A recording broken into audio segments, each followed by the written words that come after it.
Good morning.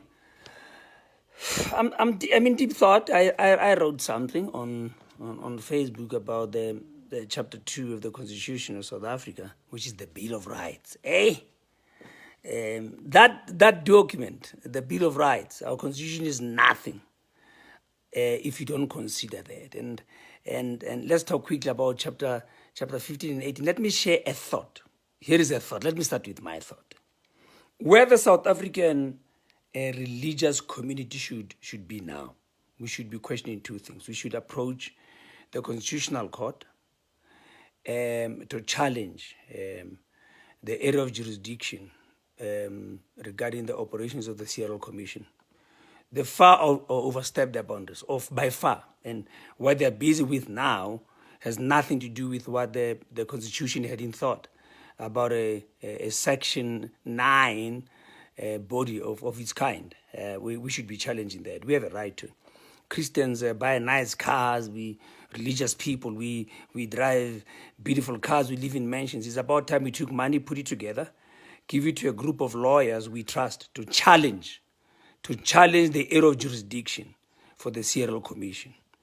I hear that the term of the present commissioner is coming to an end. That is a blessing, and that is going to my second point, which I'll talk about it. So the church should not be defensive. We should be offensive.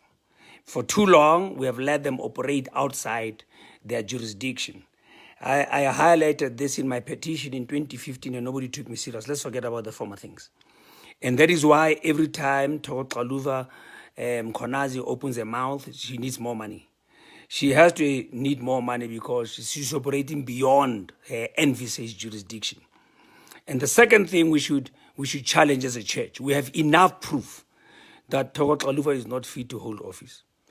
She's come with public utterances that makes her a dangerous commissioner for the protection of the cultural, religious, and linguistic rights of people.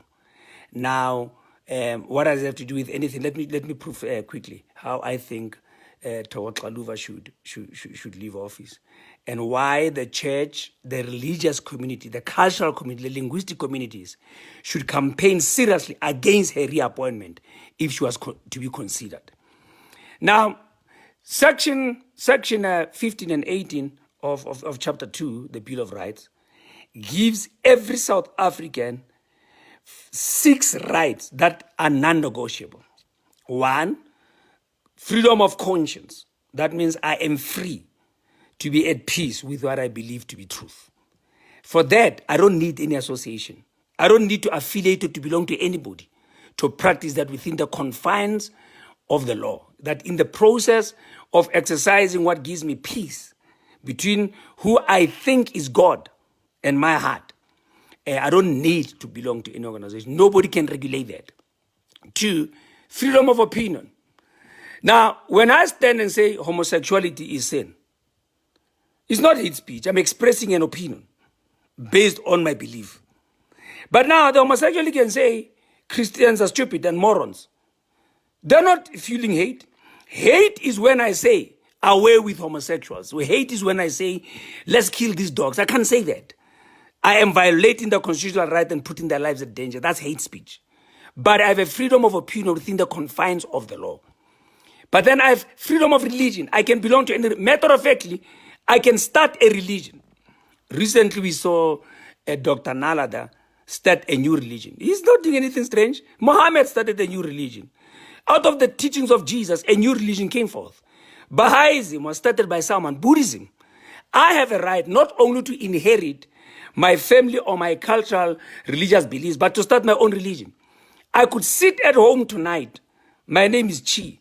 And start cheesing. And its only members could be my wife, Mercy, and our 4 kids and daughter-in-law and grandchild. And for that, practicing that religion in our private space without breaking the law, I don't need anyone's permission because it's a constitutional right. Today, I can start a new religion. And I don't need to affiliate with anyone. I don't need to have a peer review, a group of any kind. It's my constitutional right. I have a freedom of thought, like I'm expressing right now. I have to think what I think about God, to think what I think about marriage, to think what I think about morality, is my right. I don't need to have that right institutionalized. If right now I believe that trees are gods, like a lot of cultures do, I don't have to be forced to belong to an association or peer review that decides if it's the oak tree or the fig tree or the apple tree that is God. I have a right. I have a right to that thought. And Section 15 says, I have also a right to my personal belief. It does not say corporate. I want you to realize this. Freedom of conscience, freedom of opinion, freedom of religion, freedom of thought, and freedom of belief are individual rights. They are not corporate rights. I don't have to prove to anyone that a certain association has approved those rights. Right now, in our minds, after the debates and the discussions we have brought forth, we are way beyond dealing with corruption in the church. There are agencies for that. There are agencies that have been set up to do that.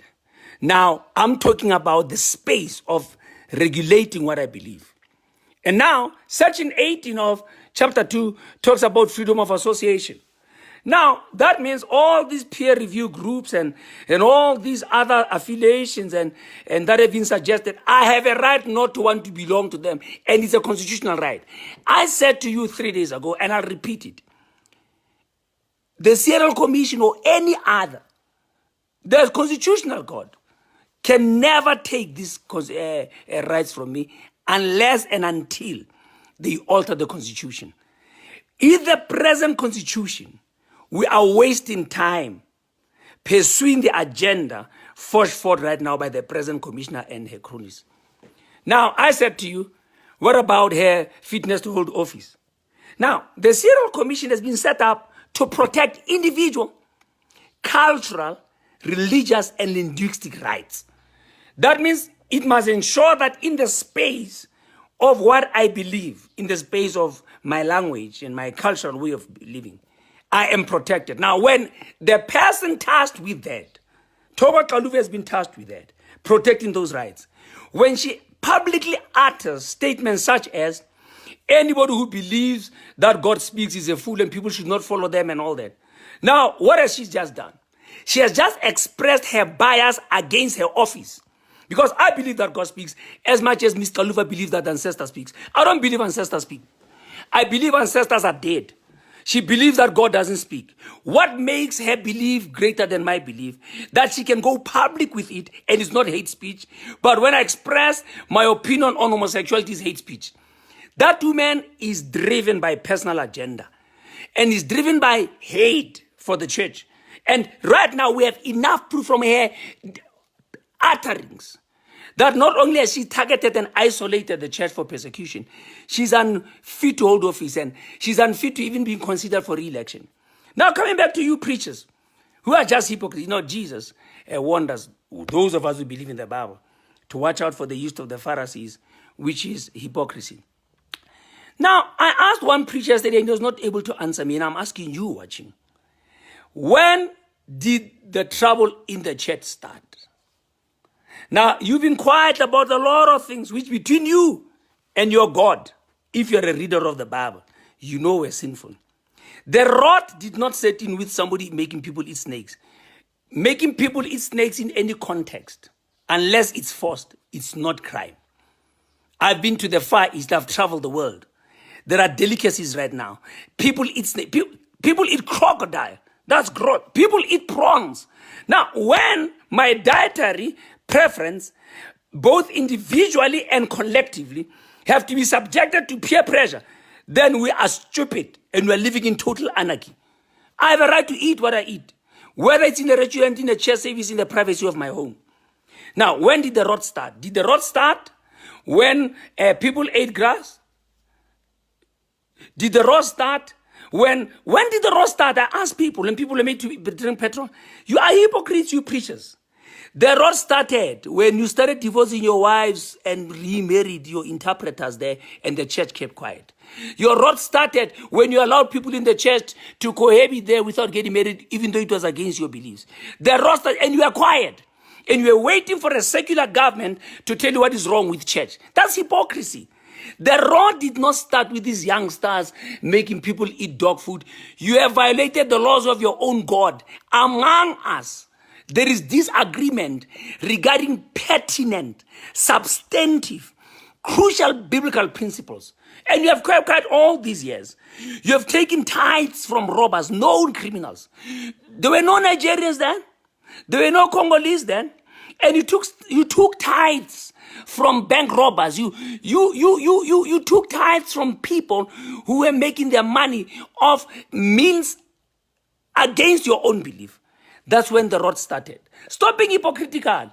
Now, whereas there is disagreement around our belief, and whereas we have agreed that regarding issues of the law, we should all stand with one voice, whether we are religious or irreligious, what is going to be the basis of establishing a peer review group? The guy who believes that he can divorce his wife and marry an usher tomorrow, and she's tied with the usher, she can marry the singer tomorrow, is going to sit in a peer review committee. And the guy who comes there and he does not believe in that, but he believes in polygamy, is going to be He's going to have his license revoked because he does not agree with you. What about the guy who believes in gay marriages? And what about the guy who believes in any other marital practices? This thing won't work. Leave me in my private space to believe what I believe in, to practice it without being forced upon stringent and unlawful. That's unlawful, of course. Even criminal against the law, because any violation of the Constitution is criminal. Don't force your criminality on me. Leave me in my space. In conclusion, let us lock up the rapists if they've been convicted. Let us not go into vigilante Christianity or vigilante religious beliefs. Let's lock up the tax evaders. Let's lock up the money launderers. Because mechanisms and agents have already been established, and leave religion where you found it. Now, I'm going to make a prediction, not because I'm inciting violence. The longest and the most enduring wars throughout human history were religious.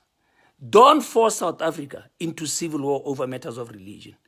Everyone's religion means a lot to them. And that is why the Constitution took cognizance of that. And the government wisely so said, we are secular. What you believe in regarding conscience and thought and opinion is outside the domain of governance.